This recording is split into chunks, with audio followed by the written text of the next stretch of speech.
Morning students, how are you. आज हम कक्षा 8वीं में पार्ट 3 जिसका नाम है संस्कृति क्या है के शब्द अर्थ करेंगे। हमारा पहला शब्द है संस्कृति जिसका अर्थ क्या है संस्कार।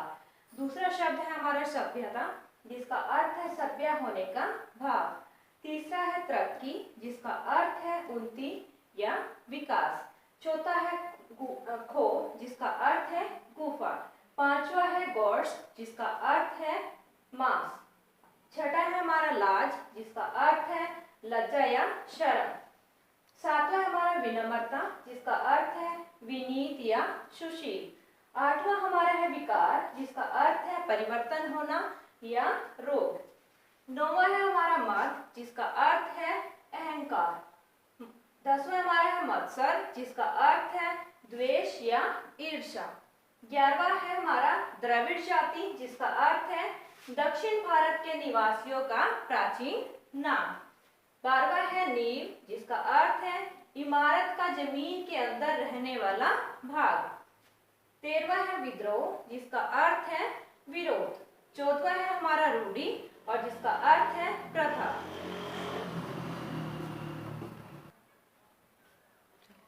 अब आगे हम शब्दार्थ करने के बाद प्रश्न उत्तर करेंगे। सबसे पहले हम क्या करेंगे, लघु उत्तरीय प्रश्न उत्तर। हमारा पहला प्रश्न है मनुष्य सभ्य कैसे बना। आपने पाठ में पढ़ा था कि मनुष्य सभ्य किस प्रकार बनता है। यहाँ पे प्रश्न पूछा गया कि सभ्य कैसे बना।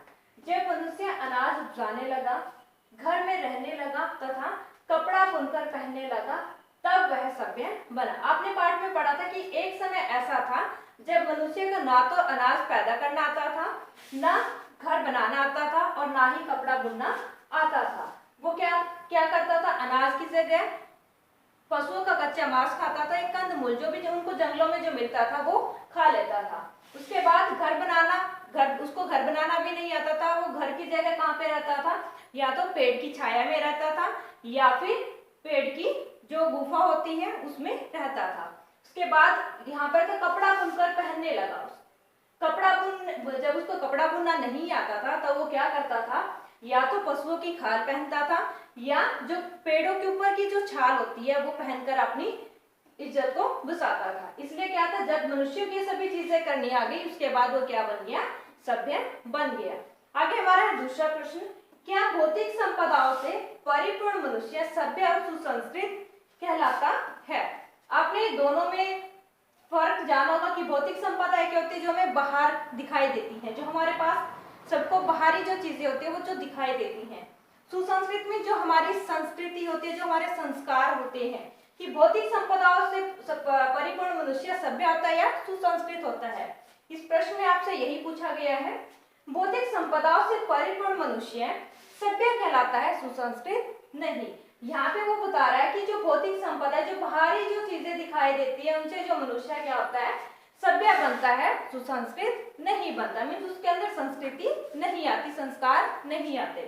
आगे हमारा तीसरा प्रश्न, मनुष्य के 6 विकार कौन कौन से हैं। आपने पाठ में पढ़ा होगा कि मनुष्य के कितने प्रकार है, विकार, 6 विकार है। वो कौन कौन से हैं। पहला है काम, दूसरा है क्रोध, तीसरा क्या है मोह, चौथा है लोभ, पांचवा क्या है मद और छठा हमारा क्या है मत्सर। आपने मद का और मत्सर का अर्थ पढ़ा होगा कि क्या होता है, अपने शब्दार्थ में हमने भी किए थे। मद का क्या था, अहंकार, और मत्सर क्या था, द्वेष या किसी से ईर्ष्या करना।